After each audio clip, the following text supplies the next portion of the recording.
Imagine being the most brilliant woman of your time, admired by kings and philosophers, able to unravel the mysteries of the cosmos, only to have it all end in a church where an enraged mob piques your life just for thinking differently.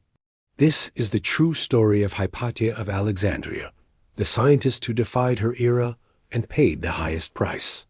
The year is 370. We're in Alexandria, Egypt. As the ancient world crumbles, a woman walks through the streets of the most cultured city in the Mediterranean.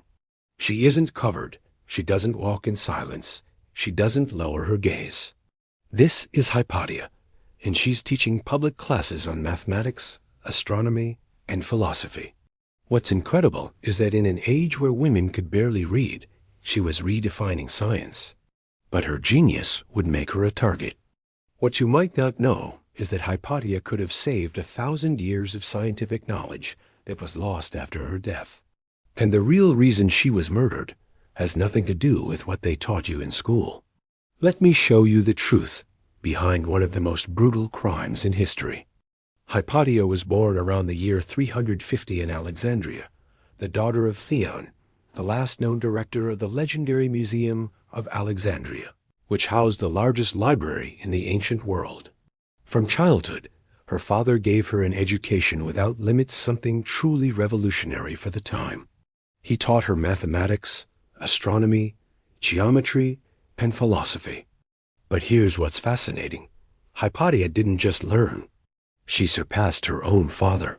She wrote commentaries on the works of Diophantus, the father of algebra, and she improved the design of the astrolabe, a crucial instrument for navigation and astronomy. She also delved into the conics of Apollonius, fundamental texts on geometry that, centuries later, would inspire scientists like Kepler and Newton. Let me put this in perspective. While most women of her era had no right to an education, Hypatia was literally laying the groundwork for modern science. But Hypatia wasn't just a mathematician. She was also a philosopher. She followed the Neoplatonic school, a philosophy that sought truth through reason and critical thinking. Her classes were open to the public and attracted students from all over the Mediterranean. Christians, pagans, Jews. Everyone respected her. One of her most famous students was Synesius of Cyrene, who later became a Christian bishop.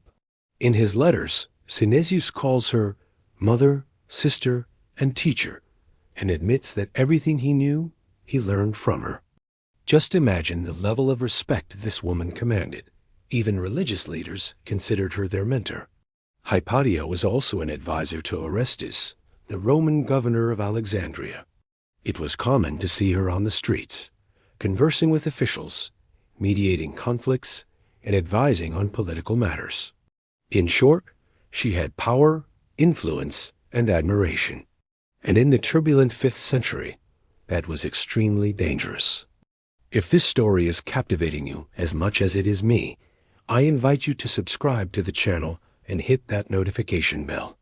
Every week, I bring you fascinating stories of characters who changed the world, but whom history has either forgotten or distorted. You won't want to miss the next video. Now we get to the dark part. At the start of the 5th century, Alexandria was a pressure cooker.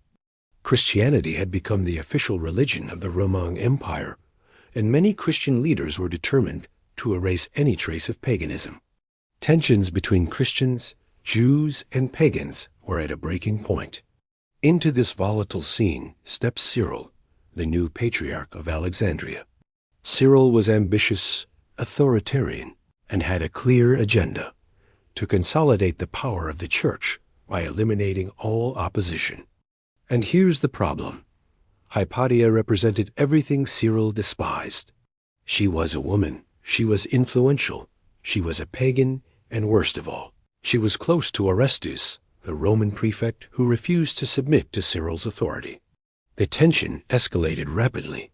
Cyril expelled the Jewish community from Alexandria. Orestes protested. Cyril responded by mobilizing fanatic monks who attacked the prefect in the street. The city was on the brink of civil war. And in the middle of this chaos, Hypatia continued to teach, to defend reason, to be a symbol of intellectual resistance. For Cyril and his followers, she had become an obstacle that needed to be eliminated. It's March of the year 415. Hypatia is returning home in her carriage when she is intercepted by a mob led by a church reader named Peter. They drag her to the church of Caesarion. What happened next is so brutal that ancient sources can barely describe it. According to the historian Socrates Scholasticus, they stripped her naked and flayed her alive using sharp pieces of pottery. Then they dismembered her body and burned the remains. Hypatia was around 60 years old. Her death was not a random act of violence. It was a calculated murder, a political message disguised as religious fervor. None of the murderers were ever punished. Cyril was later declared a saint by the Catholic Church. And Alexandria, which had been the intellectual capital of the ancient world, began its irreversible decline. With Hypatia's death, it wasn't just a brilliant mind that was lost. Something much greater was lost. Hypatia was the last great representative of the Alexandrian scientific and philosophical tradition. After her death, the library and the museum fell into oblivion. Manuscripts were scattered or destroyed. Knowledge that had been accumulated over centuries simply evaporated. Some historians suggest that if Hypatia had lived longer, perhaps she could have preserved part of that knowledge. Perhaps the Middle Ages wouldn't have been so dark. But that's just speculation.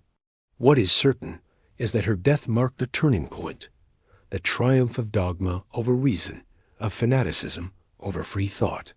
Hypatia of Alexandria teaches us something fundamental. Knowledge and reason will always be a threat to those who seek to control through fear and ignorance. She didn't die for being a pagan. She died for being free, for thinking, for teaching, for refusing to submit. For centuries, her story was erased, distorted, or ignored. But today, more than 1,600 years later, we are still talking about her. And that, in a way, is her revenge. Because reason, in the end, always survives. If this video made you think or learn something new, subscribe to the channel, give it a like, and share it. Tell me in the comments, did you already know Hypatia's story? What other forgotten figures from history would you like me to cover? See you in the next video. Until next time.